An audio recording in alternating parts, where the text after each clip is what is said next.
स्वागत है आप सबका फिर से मेरे चैनल पर जिसका नाम है TAG tally account GST।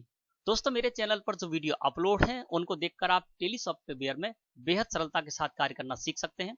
GST के संबंध में बेसिक जानकारी ले सकते हैं। GST पोर्टल पर किस तरह से वर्क किया जाता है वो भी आप सीख सकते हैं। और इसके साथ ही साथ GST पोर्टल पर जाकर GST रिटर्न किस तरह से फाइल की जाती है इस संबंध में भी जानकारी ले सकते हैं, ज्ञान अर्जन कर सकते हैं। तो दोस्तों, आज देखते हैं कि आज हम क्या सीखने जाएंगे, किस टॉपिक पर चर्चा करेंगे। दोस्तों, आज का जो टॉपिक है हमारा वो विशेषकर ऐसे प्रोफेशनल्स के लिए है जो कि चाहे वो CA हो, वकील हो या अकाउंटेंट हो, जो कि अपनी पार्टियों के बेसिस पर, यानी जो ट्रेडर्स पार्टियां हैं या सर्विस प्रोवाइडर वाली जो पार्टियां हैं उनके बिहाफ पर उनकी GST रिटर्न फाइल करते हैं। और उसमें भी जो कंपोजिशन टैक्सेबल पर्सन है उनकी रिटर्न्स फाइल करते हैं। अब कंपोजिशन टैक्सेबल पर्सन जो थे उनके लिए क्वार्टरली CMP 08 फॉर्म फाइल किया जाता था, स्टेटमेंट था जिसको फाइल किया जाता था, और एक एनुअल रिटर्न उनके लिए रखी गई थी GSTR 4। तो अब समय आ गया है कि जो भी कंपोजिशन टैक्सेबल पर्सन है उनका GSTR 4 एनुअल रिटर्न 19-20 के लिए फाइल करना है, और जिसकी लास्ट डेट अभी जो है वो 31 अगस्त लास्ट डेट है, 31 अगस्त 2020। तो ज्यादा समय भी नहीं बचा है। अब जबकि GST पोर्टल पर GSTR 4 एनुअल रिटर्न का फॉर्म आ चुका है, तो जब उसको देखा जाकर तो काफी प्रॉब्लम यहां पर आ रही है प्रोफेशनल को, क्योंकि उसमें जो डेटा मांगा गया है उस डेटा को देना बहुत ही मुश्किल भरा कार्य साबित हो रहा था। चलिए सबसे पहले हम देखते हैं कि GSTR 4 की वो कौन सी टेबल है जिसमें सबसे ज्यादा प्रॉब्लम आ रही है। देखिए, यहां पर GSTR 4 जो एनुअल रिटर्न 19-20 के लिए फाइल करना है उसकी टेबल नंबर है 4A। इसमें है inward supplies received from A registered supplier other than supplies attracting reverse charge. यानी 4A नंबर की जो टेबल है इसमें परचेज की जानकारी देनी है ना। इनवर्ड सप्लाईज यानी परचेज जो कि उसकी जानकारी देनी है, other than attracting reverse charge, यानी रिवर्स चार्ज के तहत जो आपने इनवर्ड सप्लाईज लिए उसके अलावा जो आपकी सप्लाई है, जो आपने परचेज की है, उसकी जानकारी यहां पर देनी है। अब दोस्तों, यहां पर जो जानकारी देनी है वो जब आप यहां पर देखेंगे तो यहां पर देखिए ऐड डिटेल्स में है सप्लायर GST, यानी एक एक सप्लायर का आपको यहां पर GST डालना है, ठीक है ना। और उसके बाद उनका नेम और प्लेस ऑफ सप्लाई यहां पर आ जाएगी। ऐड डिटेल्स पर फिर आपको ऐड डिटेल्स पर जाना है। ऐड डिटेल्स पर जब आप जाएंगे तो जिस सप्लायर का आपने GST डाला है उस सप्लायर के लिए आपको आगे उनसे जो परचेज किया उसकी जानकारी देनी है। तो जैसे ही आपने सप्लायर का यहाँ पर GST डालेंगे, ऐड डिटेल्स पर जाएंगे तो आपके सामने स्क्रीन ये खुलकर आएगी, आइटम डिटेल्स। अब यहाँ पर कॉलम कौन से हैं? टैक्सेबल वैल्यू का कॉलम है, रेट का कॉलम है, और यहाँ पर टैक्स के कॉलम है। इसका मतलब ये है कि यहाँ पर GST वाइज और GST रेट वाइज आपको जानकारी देनी है, और यही सबसे ज्यादा प्रॉब्लम आ रही है। क्योंकि मान लीजिए एक पार्टी है गंगा ट्रेडर्स, तो उसका हमने यहाँ पे GST डाल दिया, ठीक है ना। लेकिन प्रॉब्लम ये आ रही है कि जो कंपोजिशन टैक्सेबल पर्सन है उनकी एक ही कंपनी में 50, 100 या इससे ज्यादा भी परचेजर ऐसी पार्टियां हैं जिनसे कि वो परचेज करते हैं। अब यहाँ पर मान के चलते हैं कि 80 पार्टियां हैं, तो उन 80 पार्टियों का हमको एक एक करके यहाँ पर GST डालना होगा, और फिर GST डालने के बाद उस पार्टी से, जिस पार्टी का हमने यहाँ पर GST डाला, उस पार्टी से पूरे साल में, यानी सत्र 19-20 में, पूरे सत्र में आपने जितने भी इनवॉइसेस लिए हैं उन इनवॉइसेस में आपको 5% की टैक्सेबल वैल्यू अलग करनी है, 12% की अलग करनी है, 18% की अलग करनी है, एग्जेम्प्ट की अलग करनी है, और यदि 28% है तो उसको भी अलग करना है। और फिर इस डेटा को अलग अलग आपको करना है, और फिर उसके बाद आपको यहाँ पर रेट वाइज आपको टैक्सेबल वैल्यू डालनी है। यानी इस GST से आपने जितने भी परचेज की थी उन सारी परचेजों में 5% की जितनी भी टोटल टैक्सेबल वैल्यू थी वो आपको यहाँ पर डालनी है। उसके बाद फिर अगले बार फिर आप क्या करेंगे, यहाँ पर इसको सेव कर देंगे। फिर उसके बाद आप क्या करेंगे, 12% की यदि पूरी परचेज जो ही परचेज है तो 12% आपको यहाँ पर डालना है रेट में। इसी GST से जो आपने इनवॉइसेस लिए थे, 80 इनवॉइसेस लिए थे, उन 80 इनवॉइसेस में 12% का कितना माल था उसकी टैक्सेबल वैल्यू यहाँ पर डालनी है। तो ये बड़ी प्रॉब्लम आ रही है कि इस तरह से तो बहुत परेशानी आएगी कि हम किस तरह से निकालेंगे, है ना। तो इसके लिए दोस्तों यहाँ पर जिस तरह से ये फॉर्म आया है और इसमें जैसी जानकारी परचेज की मांगी गई है, और यही एक टेबल ऐसी है जिसमें कि परेशानी आ रही, बाकी इसमें कोई भी टेबल ऐसी नहीं है जिनमें कि जो है ना डाटा फिलअप करने में कोई दिक्कत आए। तो इसके लिए दोस्तों मैंने एक तरीका इजाद किया है। यदि आप टेली सॉफ्टवेयर में कार्य करते हैं तो बहुत ही आसानी के साथ आप 4A जो टेबल है इसके लिए बहुत ही आसानी के साथ आप डेटा जो है वो निकाल सकते हैं टेली से, और बहुत ही सरलता के साथ आप टेली सॉफ्टवेयर के माध्यम से डायरेक्ट यहाँ पर एक एक जीएसटी डालेंगे और रेट वाइज सारी जानकारी आप दे सकते हैं। तो कैसे करेंगे वो मैं आपको अब स्टेप बाय स्टेप बताऊंगा। सुमित ट्रेडर्स मेरी कंपनी है, चूंकि मैंने यहाँ पर 2020 और 21 के लिए बनाई है, आप इसको 2019-20 मानकर चलें, आपको 2019-20 के लिए ही डेटा देना है, जीएसटीआर 4 रिटर्न फाइल करनी है। तो सबसे पहला काम दोस्तों आपको क्या करना है कि देखिए आप प्रोफेशनल हैं और मैं भी इस तरह का कार्य करता हूं, तो मुझे पता है कि किस तरह से आप कार्य करते हैं, क्योंकि जो कंपोजिशन टेक्सटाइल पर्सन होते हैं उनके लिए हम प्रोडक्ट वाइज यहाँ पर स्टॉक आइटम नहीं बनाते हैं। हम क्या करते हैं कि देखिए मैं आपको बताता हूँ, यहाँ पर IIA प्रेस किया, देखिए 12% गुड्स, 18% गुड्स, 5% गुड्स और एग्जेम्प्ट गुड्स, इस तरह से हम क्या करते हैं स्टॉक आइटम बना लेते हैं। और जो भी एक इनवॉइस में जो 12% का होता है वो 12% के कॉलम टेक्सटाइल वैल्यू कॉलम में डाल देते हैं, 18% का 18% की कॉलम में डाल देते हैं, 5% का 5% कॉलम में डाल देते हैं और उस पर टैक्स लगा के बढ़ जाते हैं आगे, ठीक है ना। तो इसी तरह से हम रिकॉर्ड रखते हैं। जब हम स्टॉक समरी में भी देखेंगे तो देखिए यहाँ पर स्टॉक समरी में भी इसी तरह से शो हो रहा है 12% गुड्स, 18% गुड्स, 5% गुड्स और एग्जेम्प्ट गुड्स, क्योंकि हम जो सुमित ट्रेडर्स कंपनी की जो बना रखी है हमने यहाँ पर, तो उनके यहाँ पर ये 4 ही तरह के प्रोडक्ट, 4 ही रेट के प्रोडक्ट यहाँ पर आते हैं, ठीक है। तो इस तरह से आपने भी कर रखा होगा। अब आपको बताते हैं कि किस तरह से स्टेप बाय स्टेप आप मैं जो बता रहा हूं उसको फॉलो करके आप बहुत ही आसानी के साथ 4A जो टेबल है वो भर सकते हैं, कोई भी टेंशन आपको आने वाली नहीं है। सबसे पहला कार्य क्या करना है, आपको जीएसटी चाहिए, ठीक है ना। मान लीजिए आपके पास 80 पार्टियां हैं, सुमित ट्रेडर्स की जो हम फाइल करने इनकी 80 पार्टियां ऐसी जिनसे परचेज की थी, तो उन 80 पार्टियों का आपको जीएसटी चाहिए। अब आप क्या करेंगे, जो आगे मैं तरीका बताऊंगा तो उसमें आपको जीएसटी लेने में दिक्कत आएगी, तो इसके लिए क्या करेंगे, आप यहाँ से डिस्प्ले में जाएंगे, ठीक है ना। डिस्प्ले में चले गए, डिस्प्ले से जाएंगे आप स्टेटरी रिपोर्ट्स में, स्टेटरी रिपोर्ट्स में आ गए। अब आ गए जीएसटी में, तो यहाँ पर आप आ जाएंगे जीएसटी रिटर्न्स रिपोर्ट्स पर, ठीक है ना। जीएसटी रिपोर्ट्स आपको इस समय शो होगी और यहाँ पर आपको एक ऑप्शन होगा अपडेट पार्टी जीएसटी, इसको सिलेक्ट करके आप एंटर प्रेस कर दें। जब आप एंटर प्रेस करेंगे तो स्क्रीन आपके सामने इस तरह आएगी। अब यहाँ पर है name of group, all items लिखा हुआ है नेम ऑफ ग्रुप में, तो आपको क्या करना है, क्योंकि जिससे परचेज आपने की होगी उनके लेजर आपने सन्ड्री क्रेडिटर ग्रुप के अंडर ही बनाए होंगे और उन्हीं की हमको जानकारी देनी है जीएसटीआर 4 की 4A टेबल में। तो हम क्या करेंगे, यहाँ पर ले लेंगे सन्ड्री क्रेडिटर, ठीक है ना। तो नेम ऑफ ग्रुप में आपको कर लेना है सन्ड्री क्रेडिटर, यानी सन्ड्री क्रेडिटर ग्रुप हो गया। अब नेम ऑफ लेजर में ऑल आइटम्स है ना, और साइड में आपको जितने भी आपने लेजर बनाए होंगे सन्ड्री क्रेडिटर ग्रुप के अंडर वो सारे के सारे शो होंगे और हमको सभी की जानकारी देनी है ना, जीएसटी वाइज यानी पार्टी वाइज जानकारी देनी है। तो हर पार्टी का हमको जीएसटी भी चाहिए, तो यहाँ पर आप कर लेंगे नेम ऑफ लेजर में ऑल आइटम्स, जिससे कि सन्ड्री क्रेडिटर ग्रुप के अंडर में जितने भी लेजर बनाए होंगे आपने उन सभी के जीएसटी आ जाए, ठीक है ना।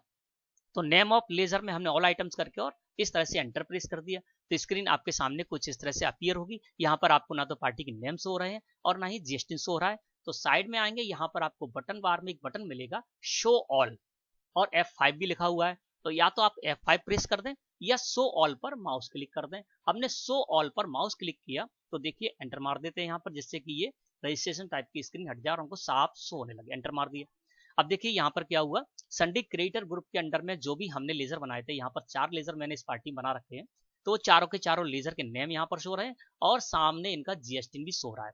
ये आप इस तरह से लिस्ट यहाँ पर आपके सामने आ जाएगी। अल्ट के साथ P प्रेस करके आप इसको प्रिंट कर सकते हैं। मैं प्रिंट प्रीव्यू आपको दिखा रहा हूँ कि किस तरह से आपके सामने प्रिंट प्रीव्यू आएगा।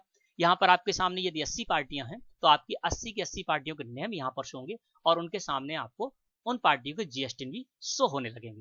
जिन पार्टियों का जीएसटी आपने नहीं डाला होगा तो वो भी यहाँ पता चल जाएगा, तो आप यहाँ पर यहीं से आप उन पार्टियों पर जीएसटी नंबर भी डाल सकते हैं, ठीक है ना।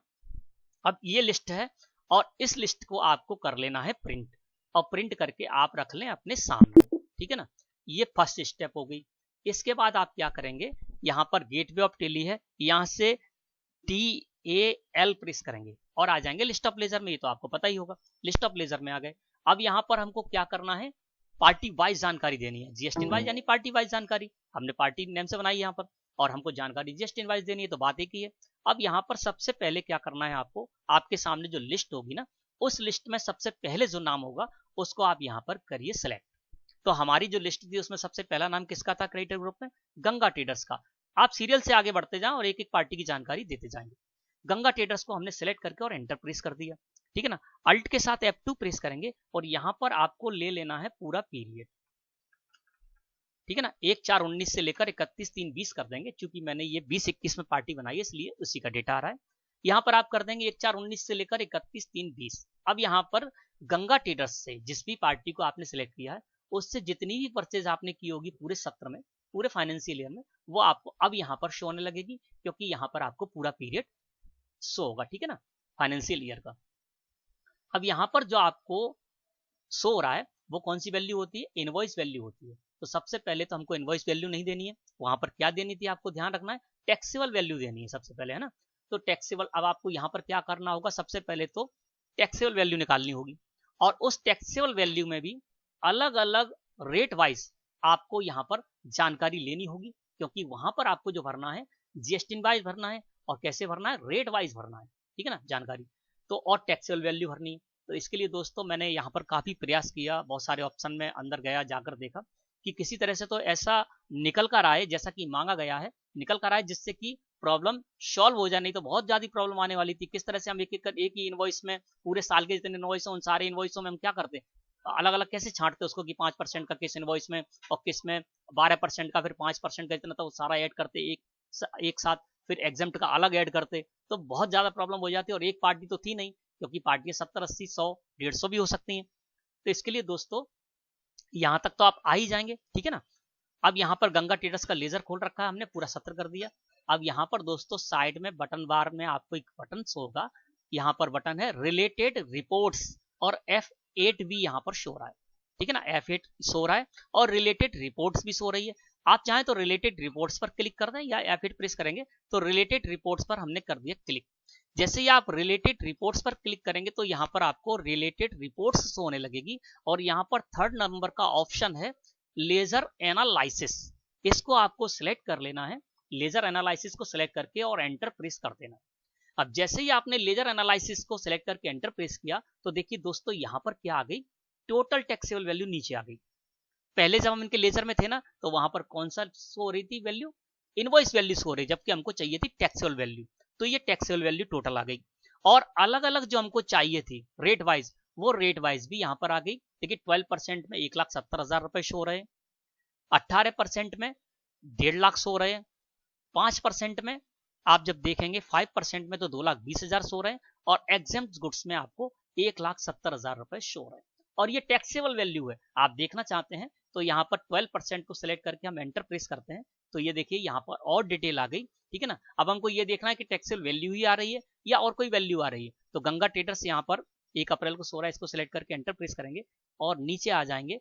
ये देखिए 50,000 रुपए यहाँ पर 12% में इस इनवॉइस में शो रहे हैं। अब देखिए यहाँ पर क्या था, एक ही इनवॉइस है 5%, 12%, 18% एग्जाम, चारों गुड्स थे, है ना। तो इसमें से हमको अलग अलग निकालना है, ठीक है ना। तो आपको अलग आ गया, यहाँ पर 50,000 रुपए शो रहे हैं इस इनवॉइस में 12% का, ठीक है। तो ये देखिए यहाँ पर इस तरह से जानकारी आपके सामने आ गई।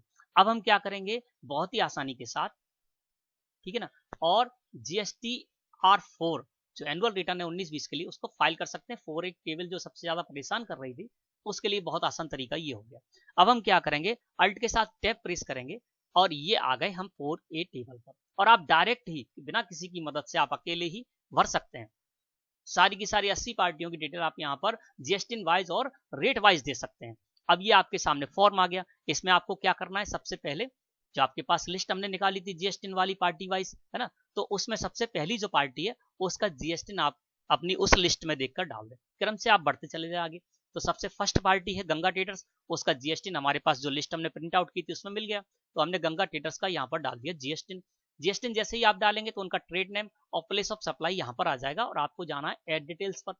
ऐड डिटेल्स पर जैसे ही क्लिक करेंगे तो यहाँ पर आपके सामने स्क्रीन इस तरह से आएगी आइटम डिटेल्स के बारे में। अब आपको क्या करना है, यहाँ पर डिटेल डालनी है। कैसे डालनी है, रेट वाइज डालनी है और टैक्सेबल वैल्यू डालनी है। तो यहाँ पर देखा हमने 12% में कितना है, 1,70,000 रुपए, तो आप यहाँ पर डाल देंगे टैक्सेबल वैल्यू में 1,70,000 रुपए, ठीक है ना। कितने परसेंट का माल है, 12% का, तो रेट में आप कर देंगे 12%, जैसे ही आप रेट में 12% करेंगे तो 6% CGST और 6% SGST यहाँ पर इस टैक्सेबल वैल्यू पर, है ना, कैलकुलेट हो जाएगा। यानी 1,70,000 रुपए पर 6% CGST और 6% SGST कैलकुलेट हो जाएगा, अगर आप ही की स्टेट की पार्टी है, ठीक है ना। और यदि आपकी स्टेट से बाहर की है तो यहाँ पर IGST कैलकुलेट हो जाएगा 12%, ठीक है ना। अब हमने क्या किया, यहाँ पर टैक्सेबल वैल्यू डाली कितनी, 1,70,000 रुपए। अल्ट टैब का यूज करके आप बहुत आसानी से ये सब कर सकते हैं। दो ही टैब खोल के रखें और यहाँ पर क्या करना है, आपको डाल दिया, और डालने के बाद यहाँ पर टैक्सेबल वैल्यू में हमने डाल दिया 1,70,000 रुपए, रेट में डाल दिया हमने 12%, ठीक है ना। और यहाँ पर CGST SGST आ गया और इसको हम सेव कर देंगे। सेव करने के बाद क्या होगा, फिर यहाँ पर 2 नंबर सीरियल नंबर 2 आ जाएगा, यानी इसी GST से आपने इसके अलावा किसी रेट्स का माल परचेज किया तो उसकी जानकारी अलग देनी है, तो आपने 12% की जानकारी दे दी। अब आप इसी तरह से क्या करेंगे, 18% की जानकारी देनी है, 1,50,000 रुपए यहाँ पर नीचे दूसरा सीरियल आ जाएगा, वहां पर आप यहाँ पर टैक्सेबल वैल्यू डाल देंगे 1,50,000 रुपए। 1,50,000 रुपए डालने के बाद और रेट कितनी है 18%, रेट में 18% डाल देंगे, तो इस टैक्सेबल वैल्यू पर यानी 1,50,000 पर 9% के हिसाब से CGST और SGST कैलकुलेट हो जाएगा। इसी तरह से आप 5% के लिए भी कर लेंगे और एग्जेम्प्ट गुड्स के लिए भी कर लेंगे, ठीक है ना। इस तरह से करने के बाद और फिर आप जब यहाँ पर सब कुछ आ जाएगा तो फिर आप सेव करके, और आपका एक GST का कार्य पूरा हो गया, ठीक है ना। अब आपको क्या करना है, दूसरा GST, एक GST की आपको जानकारी देनी थी, यानी गंगा ट्रेडर्स की जो GST वाइज और रेट वाइज जानकारी देनी थी वो आप दे चुके। अब आपको दूसरी पार्टी की देनी है, तो दूसरी पार्टी आपके पास लिस्ट है, उस लिस्ट में आप देखिए दूसरी पार्टी कौन सी है। तो उसके लिए फिर आपको बैक नहीं जाना है, यहीं से आप F4 प्रेस कर देंगे। देख लीजिए यहाँ पर कितना है, 7,10,000 सो रहे हैं ना, ध्यान रखना आप। यहीं से आप दूसरा, अब आपको दूसरी पार्टी का देनी जानकारी, तो F4 प्रेस कर दीजिए। F4 प्रेस करने के बाद दूसरी पार्टी हनुमान ट्रेडर्स, उसको सिलेक्ट करके एंटर प्रेस किया तो यहाँ पर पीरियड आ गया, देखो हनुमान ट्रेडर्स आ गया, यहाँ पर पीरियड आपका पूरा 70 आ जाएगा, ये आप देख लें। और उसके बाद नीचे देखें तो इनका कितना है, 6,72,498 रुपए है। और जिस तरह से हमने गंगा ट्रेडर्स के बारे में जानकारी दी थी, उसी तरह से अब हम क्या करेंगे, हनुमान ट्रेडर्स का जो GST है उसको यहाँ पर डाल देंगे, और डालने के बाद हम यहाँ पर टैक्सेबल वैल्यू एक एक करके 12%, 18%, 5% और एग्जेम्प्ट गुड्स इसकी डाल के और आगे बढ़ जाएंगे। इसी तरह से एक एक पार्टी के बारे में जानकारी दे देंगे। हनुमान ट्रेडर्स की जब आप जानकारी दे चुके हो, फिर से आप यहीं से F4 प्रेस कर दीजिए। F4 प्रेस करके अब आप राघव ट्रेडर्स को सिलेक्ट कर लीजिए। राघव ट्रेडर्स का GST आपको मिल जाएगा आपकी लिस्ट में, जो आपने प्रिंट आउट करके निकाल के रखी है, उसको आप यहाँ पर डाल देंगे सप्लायर GST में, और इसी तरह से आपको ये कार्य करना है। तो दोस्तों इस तरह से बहुत ही आसानी के साथ आप, जो आपके लिए सबसे बड़ी प्रॉब्लम थी 4A टेबल, जिसमें कि परचेज की जानकारी देनी थी, GST वाइज देनी थी और टैक्स रेट वाइज देनी थी, वो कार्य आपका बहुत आसानी के साथ, मैंने कोशिश की है कि इस तरह से आपका कार्य बहुत आसानी के साथ हो जाएगा और आपका ये टेंशन खत्म हो जाएगा। बाकी सारी टेबल इसमें ऐसी हैं कि उनको बहुत ही आसानी के साथ आप फिलअप कर सकते हैं। तो दोस्तों आशा है कि आज का टॉपिक आपको समझ में आ गया होगा, आज की वीडियो अच्छी लगी हो तो लाइक करें। धन्यवाद।